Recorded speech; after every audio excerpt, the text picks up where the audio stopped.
전쟁은 끝나지 않았다. 다만 총 대신 숫자가 불을 뿜고 피 대신 통화가 흐를 뿐이다. 2026년 새벽. 지구는 잠들지 않고 있었습니다. 뉴욕의 증권거래소 전광판은 0.01초마다 색이 바뀌었고 런던의 파운드는 이유 없이 흔들렸으며 상하이에서는 한밤중에도 시가총액이 증발하고 있었죠. 그 누구도 전쟁이라 말하지 않았지만 누구보다 똑똑한 이들만은 이미 알고 있었습니다. 이건 제2차 세계대전도 한국전도 아니었습니다. 국기고 지는 흔들리지 않았지만 국가의 존망은 매초 위태롭게 흔들리고 있었죠. 이 전쟁의 무기는 금리 한 줄, 인공지능 트레이딩 알고리즘, IMF 문서의 각주, 한밤의 가스관 공급 지연 공시, 그리고 스테이블 코인의 코드 몇 줄. 피 대신 유동성이 흘렀고 폭격 대신 레버리지가 작동했습니다. 그리고 이 모든 전쟁의 심장부에 한 사람, 서울의 반지하에서 시작해 세계를 움직이게 한 그 이름 정혜운이 있었습니다. 누군가는 그를 금융 테러리스트라 불렀고 또 어떤 이는 국가를 구한 남자라 불렀습니다. 그러나 정혜운 본인은 한 번도 영웅이 되고자 하지 않았습니다. 그는 단지 말했죠. 저는요 숫자를 위해 움직인 게 아니라 사람을 위해 돈이 움직이게 만들었을 뿐입니다. 그리고 2026년 이 인류의 가장 은밀하고 치열한 전쟁. 우리는 그것을 이렇게 부르기로 했습니다. 전의 1차 전쟁, 불꽃 속에서 다시 태어나는 금융의 역사. 국기가 앞에선 친구도 없었습니다. 새벽 2시 50분이었어요. 서울 여의도의 작은 회의실 안.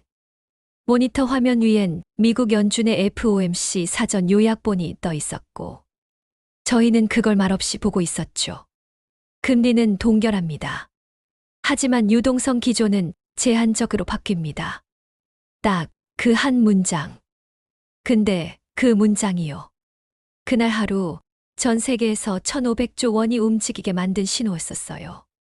혜우님은 그때 모니터를 가만히 보시면서 이렇게 말하셨었어요.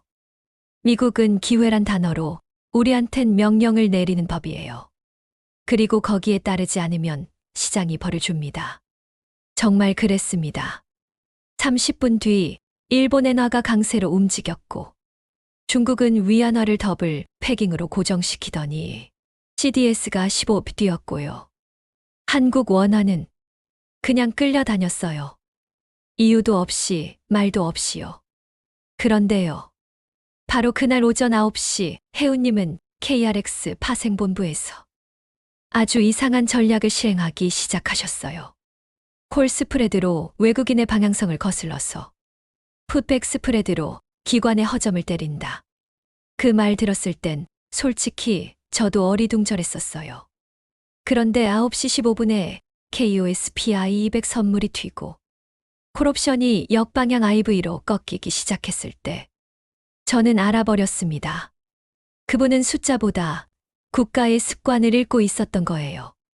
그날 하루 동안 미국은 우리 외환 보유고 대응을 IMF에 슬쩍 언급했고 일본은 자국 채권 금리 조작이 들키지 않게 USD 스왑을 우회 매입했고 중국은 상하이 선물 시장에서 고리 옵션을 틀어주었어요. 유럽은요. 겉으론 조용했지만 독일 DAX 지수를 추종하는 ETF에서 한국 포트만 빼버렸었습니다. 그때 혜우님이 저희한테 마지막으로 하셨던 말이 있어요. 이 말은 아직도 생생하게 기억나고 있었어요. 국가라는 건 평화로울 땐 친구처럼 보이지만 돈이 걸리면 본성이 나옵니다. 국익 앞에선 친구도 없었습니다. 그리고 그날 밤 11시 혜우님은 단 하나의 주문을 시장에 넣으셨어요. 원화 선물 1200 계약을 단수매롱. 달러는 무기입니다. 우린 그 총구 앞에서 미소 지으면 안 돼요. 그날 하루 전 세계 언론은 작은 나라의 큰 반격이라며 서울에서 벌어진 그 조용한 전투를 다뤘습니다. 마지막 장면 앨리스는 뉴욕에서 화면을 보고 있었고 모니터 속 혜우님의 전략을 본 뒤 조용히 노트북을 닫고 이렇게 말했어요. 이 전쟁 생각보다 더 뜨거워지겠네요. 서울은 눈 뜨면 전장입니다. 우린 9시 이전에 이겨야 했었어요. 서울, 여의도. 오전 8시 59분 42초. KRX 선물 시장 개장을 18초 남겨둔 순간 혜우님은 모니터를 조용히 보시다가 커피잔을 책상 위에 내려놓으셨어요. 아직 그들은 안 들어왔습니다. 우린 먼저 움직여야 했습니다. 그들이 누구였는지 당시엔 아무도 확신 못했지만 우린 알고 있었어요. 미국 헤지펀드, 도쿄계 저변형 옵션 세력, 그리고 홍콩계 파생 복합기법 운용사들. 이 모든 세력이 한국장을 개장 10초 이내에 탐색하고 우리를 조용히 공격해 들어오고 있었거든요. 9시 00분 00초. 시장이 열렸고 첫 5초 동안 코스피 200 선물은 0.34포인트 상승했었어요. 근데 바로 9시 00분 06초. 이상한 일이 벌어졌어요. 외국계 창구에서 아무 거래도 없었습니다. 그건 곧 폭탄이 어디선가 오고 있다는 신호였죠. 혜우님은 이때 이미 준비된 알고리즘을 구동시키셨고 그 이름은 바로 붓꽃. 왜 이름이 붓꽃이냐고 물었을 때 그분은 이렇게 말씀하셨었어요. 전쟁은 칼보다 붓이 무섭거든요. 그리고 이건 그 붓으로 쓰는 반격입니다. 붓꽃 알고리즘은 개장 직후 외국계 순매수 호가의 패턴을 AI로 복원하고 국내 기관들의 옵션 감마 포지션을 역계산해 초단타 스트레들 전략을 반대로 뒤집었어요. 그리고 그 결과 단 3분 만에 42억 원의 마진 수익이 계좌에 찍혔었습니다. 동시에 벌어진 또 하나의 전쟁. 그 시각 서울 남부지법에서는 중국계 회사를 상대로 한 디지털 채권 소송이 진행 중이었어요. 한국에서 발행된 디지털 채권을 스테이블 코인으로 갚으려 했던 시도. 근데 이걸 정혜우님이 화폐 주권 침해라고 정면으로 제기했고 그게 실제로 판례로 남게 되었습니다. 이날을 기점으로 전 세계 투자사들이 서울시장에는 뭔가 새로운 질서가 생기고 있다. 고 조용히 말하기 시작했죠. 앨리스는 여전히 뉴욕이었어요. 그녀는 정혜웅이 만든 붓꽃 알고리즘의 리포트를 보며 혼잣말처럼 말했었죠. 저 사람은요. 단타를 치는 게 아니라 국가의 시간을 사는 중이에요. 아닌 심판장이었어요. 초대는 받았지만 발언권은 없었습니다. 그해 봄, 정혜우님은 처음으로 지칠 특별관찰국 대표 자격으로 토론토로 향하고 있었어요. 비행기에서 내리기 전 저희는 물었죠. 혜우님, 거기 가면 우리가 설 자리는 있는 걸까요? 그분은 고개를 가볍게 저으며 웃으셨어요. 자리요? 거기선 다른 사람들이 우릴 앉힐지 말지를 결정합니다. 근데 전 그렇게 안 앉습니다. 지칠 회의장의 풍경. 7개국 정상이 앉은 중앙 테이블. 그 뒤쪽 국기조차 없는 의자 3줄. 거기 한국 대표단이 앉아 있었어요. 말 그대로 관찰자, 발언권 없음. 그리고 미국 대표가 국제 디지털 통화 질서에 대해 발표하던 그 순간 앨리스가 조용히 일어나 정혜운 쪽을 힐끔 봤었어요. 이 연단에 당신은 절대 못 올라올 거예요. 적어도 지금은요. 그 말에 혜우님은 잠깐 고개를 숙이고 있었어요. 근데 그건 기죽은 게 아니었어요. 비공식 만찬에서의 반격. 그날 저녁, 공식 일정 외의 만찬 자리에서 비공식 의견 개진이 허용됐었어요. 모두가 가볍게 농담 섞인 얘기를 하던 그 순간 정혜우님이 조용히 마이크를 잡고 말씀하셨어요. 우리가 테이블 가장자리에 앉아 있다고 이 세상이 중심이 아니라는 건 아닙니다. 여러분이 말하는 기축통화 질서. 그 안엔 저희가 아무 선택지도 없는 구조가 있습니다. 근데 이제는 우리가 선택할 차례가 왔다고 생각합니다. 순간 모든 정상이 잠깐 조용해졌고 앨리스의 눈동자만 살짝 흔들렸었어요. 그 말은 공식 의제에도 없었고 어떤 통역도 준비되지 않았지만 그날 저녁 모든 외신이 그 장면을 실었어요. 회의 후 한국 돌아오는 비행기 안에서 저는 물었죠. 혜우님, 그거 너무 강하게 말하신 거 아닌가요? 그분은 창밖을 보며 천천히 말씀하셨어요. 누구도 우리한테 나아가라고 말 안 해요. 근데 멈추라고도 못하게 할 겁니다. 같은 시각 워싱턴. 앨리스는 자신이 근무하는 아버지의 투자본부에서 정혜원의 발언을 편집한 영상 보고 있었어요. 그녀는 중얼거리듯 말했었죠. 당신이 저기서 끝날 사람이 아니라는 거. 저도 알고 있었습니다. 금리 전쟁은 심장까지 얼어붙게 했습니다. 단 한 줄의 문장이 세 나라의 숨을 멎게 만들었습니다. 미국 동부 시각 밤 9시. 서울은 새벽 10시 58분이었고 혜우님은 코엑스의 작은 스튜디오에서 혼자 모니터 세 대를 켜두고 계셨었어요. 그때였어요. FOMC 속보 한 줄이 화면에 찍혔죠. 미국 기준금리 50 인상. 금년 내 추가 인상 검토. 순간 모든 금융시장이 얼어붙은 것처럼 보였어요. 한국 채권 시장의 붕괴. 10시 59분 14초. 3년 만기 국채 금리가 급등했고 국고채 10년물은 순식간에 4% 돌파.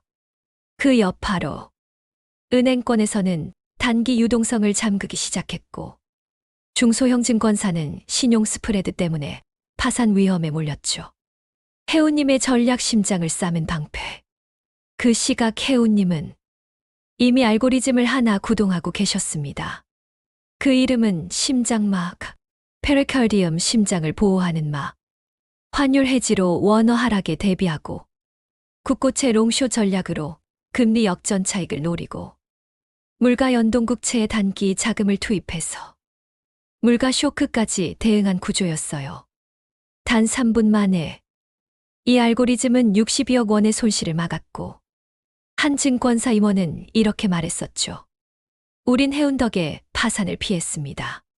저 사람은 숫자보다 시장 공기의 흐름을 먼저 보는 사람이에요. 같은 시각 도쿄와 베이지. 일본은행은 부랴부랴 YCC 수익률 곡선 관리를 발표했고 중국은 영래포를 대규모로 투입해 자국 채권 금리를 억지로 눌렀습니다.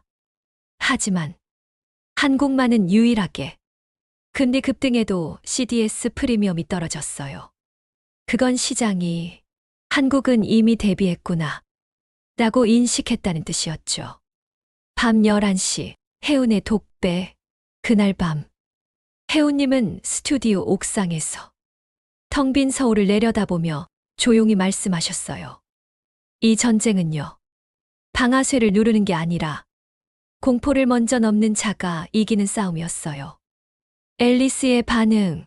뉴욕의 앨리스는 자신의 거래소 리서치 보고서에서 혜운의 방패 구조를 보고 한참을 말없이 보고 있다가 한 줄 메일을 보냈습니다. 그 방패 안에서 당신 심장은 무사했나요? 전기세 고지서가 전쟁의 시작이었습니다. 눈이 내린 건 텍사스였지만 불이 꺼진 건 전 세계였어요. 1월 어느 날 미국 텍사스에 100년 만에 한파가 몰아쳤어요. 전력망은 얼어붙고 도시 전체가 정전, 난방 중단, 천연가스 공급 마비. 그 사흘 뒤 서울 강남 어느 고시원의 전기요금 고지서에 100%가 넘는 인상분이 붙어 나왔죠. 그리고 그때 혜우님은 조용히 말씀하셨어요. 전기요금은 고지서보다 먼저 오지 않아요. 위성에서 먼저 옵니다. 혜운의 위성작전. 그분은 NASA, 기상 API, 미군 위성 이미지, 텍사스 주정부 에너지센터의 실시간 송전 자료를 자동으로 긁어오는 프로그램을 돌리고 있었어요. 그리고 나온 결론. 천연가스 선물 48시간 안에 급등합니다. 옵션 감마가 터지기 전 베팅해야 해요. CME 천연가스 시장. 혜우님은 CME했어. 콜옵션 매수, 스프레드 포지션, 그리고 현물 연동 ETF까지 동시에 구동했어요. 그리고 딱 1시간 11분 뒤 미국 전역의 뉴스에 텍사스 전력 마비, 가스 수요 180% 폭증이 보도됐죠. 수익 32억 원. 단 1시간이었습니다. 근데 더 중요한 건 그 수익이 아니었어요. 그 전략은 이후 전 세계에서 에너지 재난 트레이딩의 교과서가 됐거든요. 서울 한남동의 밤. 혜우님은 그날 밤 한남동 옥탑방에서 라면을 끓이시다가 옆자리의 김혜빈에게 이런 말을 하셨어요. 사람들은 전기세 고지서를 보고 놀라요. 전 구름을 보고 놀랍니다. 혜빈은 웃으며 대답했어요. 그럼 난 혜운 씨를 보고 놀라고요. 동시에 두바이와 노르웨이. 두바이는 긴급히 석유 수출 가격을 조정했고, 노르웨이 국영에너지사는 LNG 옵션 매수를 비공식 지시했어요. 그 모든 움직임 뒤에는 한국의 어떤 사내가 먼저 움직였다는 속보가 있었죠. 마지막 장면 앨리스의 전화. 앨리스는 전화를 걸어 이렇게 말했어요.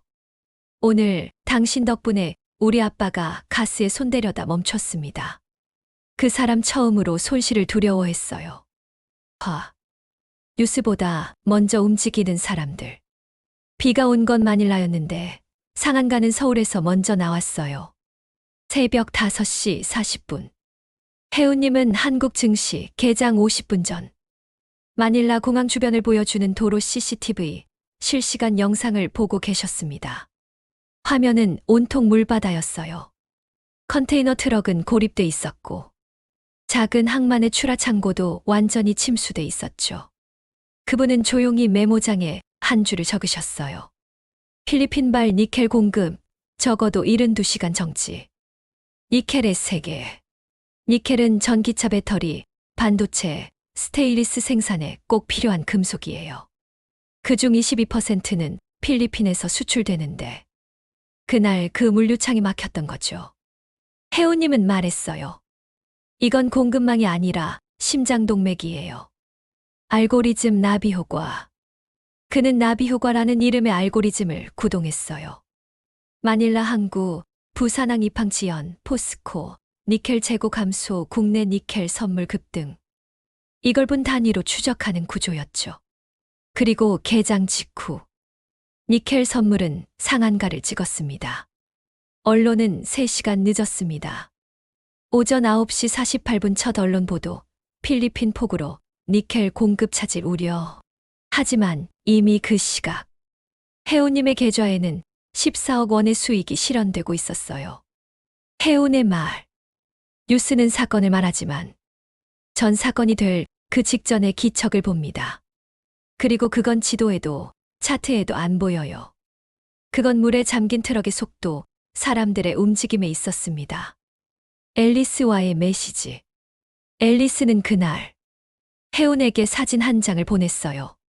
CNN 기자들이 마닐라에 도착했는데 이미 니켈 가격은 다 오른 뒤였다는 거죠. 당신은 언제나 기자보다 빠르네요. 그래서 더 무서운 사람 같아요. 서울의 밤. 그날 밤. 한남동 자취방 옥상에서 김혜빈은 비에 젖은 손바닥을 보며 말했어요. 혜운 씨, 왜 이렇게 다 예측하고 움직이는 거예요? 무섭지 않아요? 그분은 고개를 젓고 웃으셨어요. 혜빈 씨, 저는 무서워서 먼저 움직이는 거예요. 그게 제가 세상을 이기는 방법이에요. 미사일보다 빠른 손가락. 세상은 그 뉴스에 놀랐지만 저는 그 뉴스가 나오기 전 손가락을 먼저 눌렀었습니다. 그날 서울은 오전 8시 29분. 갑자기 CNN 속보 알림이 떴어요. BREAKING, 이란 미사일 수십 발 발사. 미국 기지 공격 중. 불과 30초 만에 뉴욕, 런던, 도쿄의 육아 선물 차트가 불덩이처럼 치솟았죠. 그런데 딱 3분 전 혜우님의 마우스는 벌써 클릭을 끝냈었습니다. 전조. 사건 2시간 전 해운님은 파키스탄 국경의 천리안 위성 이미지를 들여다보고 있었어요. 거기선 이상한 게 포착됐었죠. 공군기지 레이더파, 간헐적 정치, 중동 각국의 CDS 신용 부도 수합, 급등, 이란 외무부 SNS 비공개 전화안. 그는 조용히 말했었어요. 공포는 늘 비명보다 조용히 먼저 오죠. 스프레드 전략. 해운님은 WTI, 유가 선물에서 롱 포지션이 아니라 스프레드 포지션을 선택하셨어요. 정확히는 최근 콜옵션 매수 원거리월 콜옵션 매도. 가격 격차가 벌어지는 순간 수익 폭발. 그리고 CNN이 속보를 띄운 그 순간. 그 차트는 수직 상승했고 단 8분 만에 50억 원이 계좌에 찍혔습니다.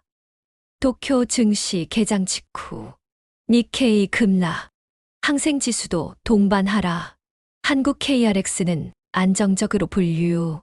왜냐하면 한국의 유가 관련 옵션 포지션 대부분이 이날 새벽 이전에 정리됐기 때문이에요. 그리고 전문가들은 그 배후에 정혜운이 있다고 말했습니다. 서울 강남 김예빈의 전화. 해운님은 CNN을 끄고 조용히 라떼를 한 잔 내리고 있었죠. 그때 혜빈 씨에게 전화가 왔어요. 해운 씨 전쟁이 났대요. 지금이라도 피해야 하는 거 아니에요. 그는 말없이 컵을 내려다보다가 대답했어요. 이미 전쟁은 끝났어요. 지금은 다들 반응만 하고 있을 뿐이에요. 뉴욕, 앨리스의 거래소. 앨리스는 해운의 포지션을 본 순간 손을 떨며 거래를 정지시켰어요. 그녀의 아버지 전설적인 헤지펀드 매니저도 말했었죠. 그 사람, 세상이 놀라기 전에 놀라는 법을 알고 있어요. 저건 인간이 아니라 시장의 촉수야. 서울에 해질 무렵 해운은 한강을 바라보다가 손가락 끝을 가만히 내려다봤습니다. 그리고 이렇게 말했어요. 사람들은 손가락으로 돈을 벌었다고 하지만 전 손가락으로 세상의 충격을 먼저 눌렀을 뿐입니다. IMF 보고서 13페이지에 숨겨진 함정. 누군가는 보고서를 읽고 있었고 저는 그 보고서를 쓰게 만든 나라들의 움직임을 보고 있었습니다. 새벽 3시 15분. 해운님은 뉴욕 연준 사이트와 IMF 공식 홈페이지를 동시에 띄워놓고 눈을 개슴츠레뜬 제 PDF 파일 한 줄을 보고 계셨어요. IMF 연례 환율 보고서 개발도상국 특별편. 콜롬비아 페소 구조적 물가 연동성 결여 우려. 통화 개입 가능성 논의 중. 딱 그 문장 하나. 딱 13페이지의 네 번째 단락이었죠. 그분은 왜 이 문장을 미리 알고 있었을까요? 이틀 전 해운님은 전혀 엉뚱한 곳을 보고 계셨어요. 콜롬비아 보고타 세관 화물 처리 지연 통계. 전월 대비 37% 감소. 금 수출량 급감. 공공부채 CDS 28 급등. 그는 말했었어요. 이런 상황이면 IMF는 콜롬비아를 조정하려고 보고서에 촉을 넣을 수밖에 없어요. 그 말대로 IMF는 결국 통화 신뢰 약화라는 단어를 슬쩍 적어놨고 해운님은 그 단어가 시장을 어떻게 움직일지 이미 다 계산해두고 있었죠. 전략의 시작 통화 스왑 CDS 베팅. 해운님의 전략은 단순한 슛이 아니었어요. 콜롬비아 페소를 단기로 매도. 역방향 통화 스왑 포지션. 콜롬비아 정부 채권에 대한 CDS 보험성 포지션을 동시에 구사. 한마디로 콜롬비아가 흔들릴 때 그 흔들림 전체에서 돈을 벌 수 있는 구조였어요. 그리고 그날 아침 9시 IMF 보고서가 정식 발표됐습니다. 처음엔 시장이 잠잠했죠. 하지만 17분 후 블룸버그에서 다음 기사가 떴어요. IMF 콜롬비아 통화 신뢰 경고 투자자들 긴장. 바로 그 순간 CDS 가격은 폭등했고 페소 환율은 무너지기 시작했죠. 해운님의 계좌 21억 원 수익 실현. 페소 달러 환율 스프레드 0.17 차이 0.95까지 확대. 뉴욕 JP모건 사무실. 앨리스의 아버지 금융괴수로 불리는 제라드 스콧이. 급히 내부 회의를 소집했습니다. 한국에 누구야? 그 보고서 발표 전 콜롬비아에 포지션 잡은 사람? 실명이 나오자 앨리스는 웃으며 한마디만 했어요. 그는 PDF를 읽은 게 아니라 그 문장을 적게 만든 나라들을 읽었을 뿐이에요. 서울, 강남의 밤. 김혜빈은 지하철 2호선에서 핸드폰으로 혜우님의 계좌 내역을 보고 있었어요. 그리고 조용히 문자를 보냈죠. 이런 세상 속에서도 이렇게 조용히 움직이는 사람이 있다는 게 좀 무서워요. 혜우님은 답장을 보내지 않고 그냥 환한 가로등 아래 섰어. 13페이지에 그 한 줄을 인쇄해 벽에 붙였어요. 그리고 한마디 했죠. 사람들은 숫자를 보지만 전 숫자의 방향을 봅니다. 그게 저의 무기예요. 서울증권가.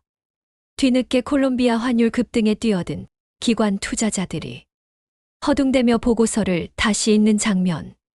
하지만 그들은 이미 적힌 문장을 읽고 있었고 혜우님은 그 문장이 쓰기 전부터 예측되고 있었던 사람이었죠. FOMC. 이후 변동성의 블랙홀. 사람들은 숫자를 보지만 저는 숫자의 속도를 봅니다. 그게 곧 패닉의 시작이었어요. 2025년 9월 18일 워싱턴.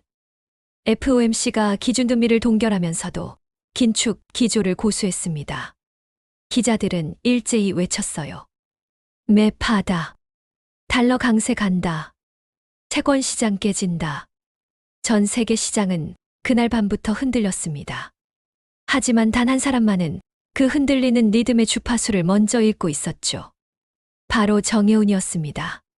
서울 해운의 옵션 리스크 센터. 그는 시장 반응을 단어 수로 계산하고 있었어요. 파월 의장의 기자회견 첫 5분간 인플레이션 물가이라는 단어가 13번 등장. 소프트 랜딩 연착륙은 단 한 번. 그는 조용히 말했어요. 저 단어 수로 보면 시장은 안심이 아니라 불안 쪽으로 0.47초 먼저 흔들릴 겁니다. 전략 역설계 배가비교. 혜우님은 변동성 VIX 자체가 아니라 옵션의 IV implied volatility를 뒤집어서 설계했어요. IV가 폭등할 것을 예측하고 저변동성 옵션 대량 매수, 고변동성 매도 옵션 동시 구서. 이건 마치 블랙홀의 안과 밖에 포지션을 두는 행위였죠. 그리고 10분 후 미국 S&P 500 지수는 그대로 무너졌고 VIX는 33을 돌파했습니다. 시카고 CBOE 거래소. 옵션 트레이더들 중 절반은 포지션 마진콜로 퇴장. 그날 이후 금융좀비라 불리는 펀드가 3개나 생겨났죠. 혜운의 계좌엔 82억 원이 찍혔고 그는 단 한 번도 차트를 보지 않았습니다. 그가 본 건 단어의 순서, 기자의 눈의 흔들림, 사람들의 표정에서 번역된 두려움의 속도. JP모건 내부 회의, 앨리스의 등장. 그날 밤 앨리스는 자신의 아버지가 운영하는 헤지펀드 전광판을 보며 이렇게 말했어요. 아빠, 우리는 너무 인간적으로 생각했어요. 그 사람은 두려움 자체를 예측하는 알고리즘처럼 움직여요. 그 속도가 너무 빨라서 난 무서워요. 서울, 한남동. 혜운과 혜빈의 대화. 비가 오는 밤. 혜빈은 물었어요. 혜운 씨, 사람의 공포를 예측하고 돈을 버는 거 죄책감 안 들어요? 혜운은 커피를 내려 마시고 대답했어요. 그 공포는 누군가가 만든 거였어요. 저는 그걸 막아주진 못해도 피할 수 있게 도와주는 거예요. 그 대가로 돈을 받은 거고요. 마지막 장면. CCTV 없는 지하의 한 룸. 혜운은 외국 자산가들 앞에서 단 한 문장을 던졌어요. FOMC 이후 세상은 모두 숫자를 얘기했지만 전 그 숫자가 무너지는 순서를 보고 있었습니다. 그리고 다음은 당신들이에요. 에버그란데. 붕괴 3일 전. 거대한 건물은 무너질 때 소리가 나지 않아요. 그저 먼저 그림자가 흔들릴 뿐이죠. 2025년 10월 3일. 홍콩 완차이 지역의 부동산 담보 채권 수익률이 이상하게 움직이고 있었어요. 평균 6.1%였던 수익률이 정확히 오전 9시 37분 6.7%까지 튀어 올랐습니다. 하지만 아무도 주목하지 않았죠. 전광판 뉴스엔 여전히 미사일, 육아, AI, 달러 얘기만 가득했으니까요. 단 한 사람, 해운님만이 그 수익률 곡선의 기울기 변화를 보고 멈춰섰습니다. 이건 누가 미리 빠져나가고 있다는 뜻이에요. 빌딩은 쓰러지기 전에 창틀부터 흔들려요. 그가 한 일. 해운님은 홍콩 H지수 옵션을 대량 매수했습니다. 그리고 동시에 에버그란데 연계 PF 채권 CDS에 베팅을 걸었죠. 고장난 줄 알았던 지표를 모아봤습니다. 광저우 공공 주택 분양률 급락, 성면 처리 업체 지연 공시, 중기 회사채 만기 연장 소문, 채권 커뮤니티에서 사라진 관리자들. 그 모든 걸 하나로 엮은 사람은 오직 해운님뿐이었죠. 그리고 3일 후 2025년 10월 6일 에버그란데는 중국 국영은행들과의 대출 상환 협상이 결렬되었다고 발표했어요. 아시아 증시 패닉, 홍콩 H지수 5.7% 폭락, PF 채권 수익률 한밤중 13% 돌파. 유럽장 초반에까지 불똥 튀며 독일 DAX 2% 하락. 그날 밤 해운님의 계좌엔 98억 원이 조용히 들어와 있었습니다. 그리고 그는 단 한 줄도 대중 뉴스에 의존하지 않았어요. 시장 뉴스는 무너진 후에 쓰여요. 저는 그림자가 흔들릴 때 이미 그 안에 있었던 사람이죠. 도쿄 한 호텔 스위트룸. 앨리스는 해운님에게 메일을 보냈습니다. 제목은 단 하나였습니다. Shadow Trading. 본문에는 이렇게 적혀 있었어요. 당신은 무너지는 벽에 기대지 않아요. 그 벽 안쪽에서 먼저 무너지는 먼지, 냄새를 맡는 사람이죠. 그게 무서워요. 마지막 장면 서울 밤거리. 케빈은 부동산 중개사무소에서 빌라 잔금을 치르고 나오는 길이었습니다. 그 순간 해운님이 보내온 짧은 메시지를 봤어요. 사람들은 벽이 무너졌을 때 비명을 지르지만 전 그 벽을 짓는 사람들의 한숨에서 먼저 무너짐을 읽었습니다. 그녀는 문득 고개를 들었고 건물 유리창에 비친 자신을 바라보다 말없이 미소 지었어요. 노르웨이 기후보고서. 탄소가 돈이 되는 시대. 누군가는 공기를 먼저 매수하고 있었어요. 2025년 11월 노르웨이 오슬로. UN 산하 IPCC 산하 기후위원회에서 발간된 205쪽짜리 보고서. 뉴스에선 단 한 줄만 다뤘습니다. 북극권 해빙 면적 사상 최저. 하지만 해운님은 PDF 원문 157페이지. 영어로 쓰인 한 문단을 읽고 무릎을 탁 치셨어요. Due to glacier methane exposure, Scandinavian carbon quotas may rise 18% in 12 months. 그는 곧장 일어났고 즉시 탄소 배출권 선물과 ETF 콜옵션 매수를 준비했습니다.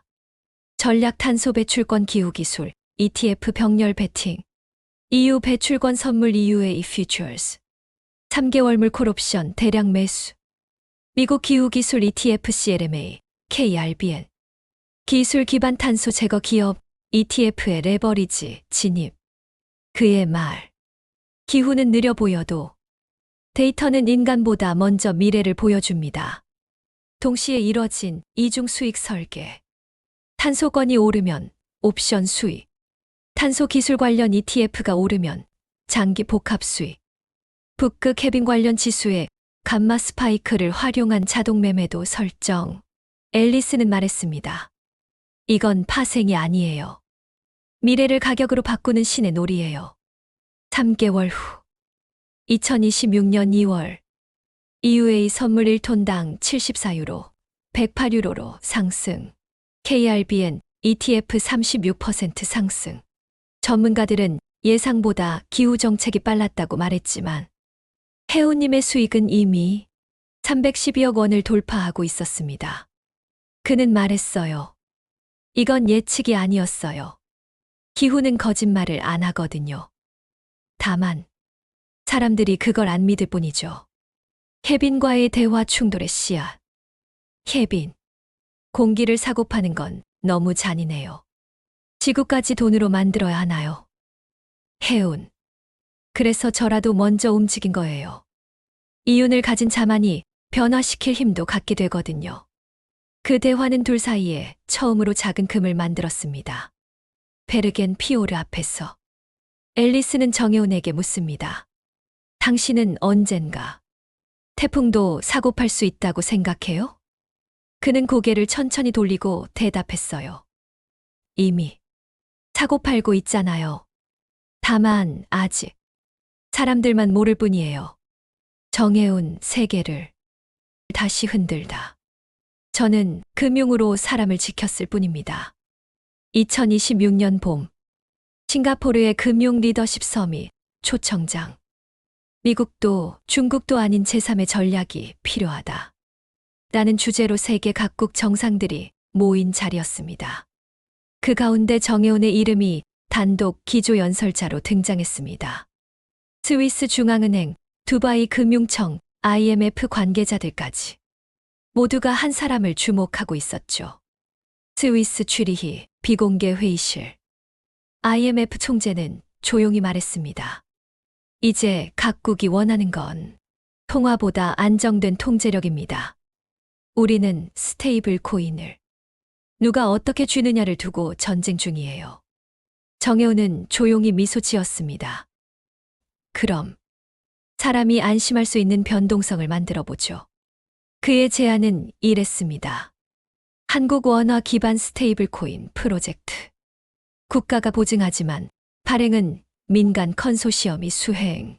미국의 USDT, 중국의 디지털위안과 경쟁 아닌 대안. 한국의 천재적 한방 코리아 스테이블 서프라이즈. 전 세계는 달러 패권과 위안화 디지털화를 두고 싸우고 있었어요. 한국은 그 전쟁 속에서 조용히 사람의 소비 안정성에 초점을 맞췄습니다. 전자지갑에 생활필수품 가치 연동형 스테이블 코인 탑재. 물가 상승률과 연동하여 변동성을 조절. 모든 기축통화 대비 실물 구매력 중심 설계. 혜우님은 말했어요. 달러는 기축통화였지만 이제는 기축행동 비헤비어이 더 중요해졌습니다. 세계의 반응. 일본 우린 이미 늦었다. 유럽 이건 금융 무기 아닌가. 중국 그 시스템, 접속 권한을 요구한다. 미국 자국민의 구매력이 떨어지고 있다. 제재 검토. 그러나 사람들은 이상하게도 정혜운의 시스템을 선택하고 있었습니다. 그것은 화폐가 아닌 믿음의 문제였기 때문이죠. 앨리스와의 마지막 통화.